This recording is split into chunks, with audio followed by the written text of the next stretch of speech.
Tidak lama sejak kami mengalami hal itu, 3 tetangga kami meninggal secara misterius. Halo teman-teman, selamat datang di Rumah Kosong episode ke-9. Ya, apa kabar nih teman-teman rumah? Semoga kalian baik-baik aja ya.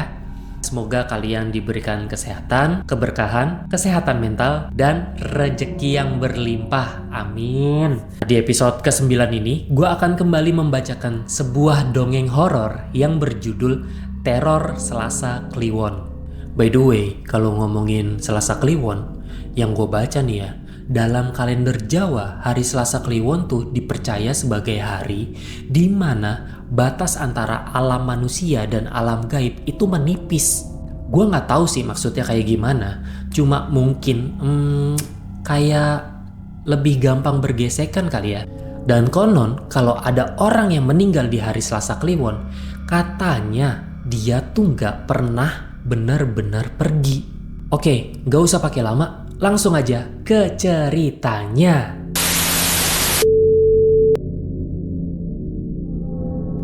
Namaku Sita. 3 tahun lalu, aku pulang ke kampung untuk merawat nenekku. Namanya Mbah Tinah yang sedang sakit keras. Kami tinggal di sebuah desa, daerah pelosok Jawa Tengah. Sebelum wafat, Mbah Tinah sempat berbisik, "Kalau Mbah mati Selasa Kliwon, jangan langsung dikubur ya. Tunggulah 3 malam, biar Mbah benar-benar pergi." Dan benar, 3 hari kemudian, tepat malam Selasa Kliwon, Mbah Tinah meninggal dunia. Tapi karena tidak mengerti maksud apa yang dikatakan Mbah Tinah sebelumnya, kami tetap melakukan prosesi pemakaman keesokan paginya. Dan dari situlah semuanya berubah. Setelah pemakaman, rumah kami tidak pernah sepi. Bau dupa selalu muncul di kamar Mbah. Suara sendok yang seperti beradu di gelas terdengar setiap malam. Dan ayahku mulai bermimpi didatangi Mbah dan berkata, "Kuburku salah. Aku belum siap. Aku belum mati." Halusinasi? Mungkin. Sampai satu malam, kami semua melihat sosok Mbah Tinah berdiri di bawah pohon mangga, mengenakan kain putih dan matanya hitam legam, dan bayangannya tak menyentuh tanah. Tidak lama sejak kami mengalami hal itu, 3 tetangga kami meninggal dalam kurun waktu yang berdekatan. Semua secara misterius. Ada 1 jatuh dari pohon, 1 lagi ditemukan mengambang di sumur, dan yang terakhir meninggal saat tertawa menonton TV. Mbah Tio, sesepuh desa kami, bilang, "Arwah yang belum pergi akan menjemput jiwa lain agar bisa tergantikan. Kalau kalian menguburnya terlalu cepat, dia akan haus dan lapar." Dan benar, setiap Selasa Kliwon 1 nyawa melayang. Malam Selasa Kliwon ketiga sejak kematian Mbah Tinah, aku mimpi dia duduk di pinggir ranjangku.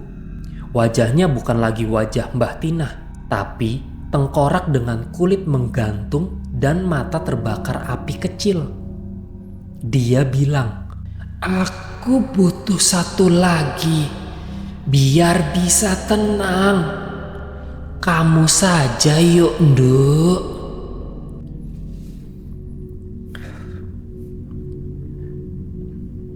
Saat itu aku langsung terbangun dan melihat jejak kaki basah mengarah ke tempat tidurku. Besok malamnya, saat aku dan ayahku di ruang tamu, pintu rumah kami terbuka sendiri dan bau bunga melati menyengat. Karena keadaannya sudah semakin mencekam, ayahku mengajakku ke rumah Mbah Tio untuk meminta bantuan. Singkat cerita, dengan bantuan Mbah Tio, kami lakukan ritual pemutusan arwah yang hanya bisa dilakukan malam Jumat setelah Selasa Kliwon. Kami menggali kembali makam Mbah Tinah. Dan Mbah Tio pun membacakan doa yang aku tidak pernah tahu dan menabur bunga 7 rupa terbalik. Tapi saat sudah terlihat peti Mbah Tinah dan peti dibuka, petinya kosong. Dan dari balik pepohonan terdengar suara Mbah Tinah memanggil, "Nduk, kenapa kamu buang aku? Aku belum selesai." Setelah mendengar suara itu, Mbah Tio berkata, Sudah selesai. Yang penting gak usah dipikir lagi." Setelah ritual itu, tidak ada lagi yang meninggal di hari Selasa Kliwon.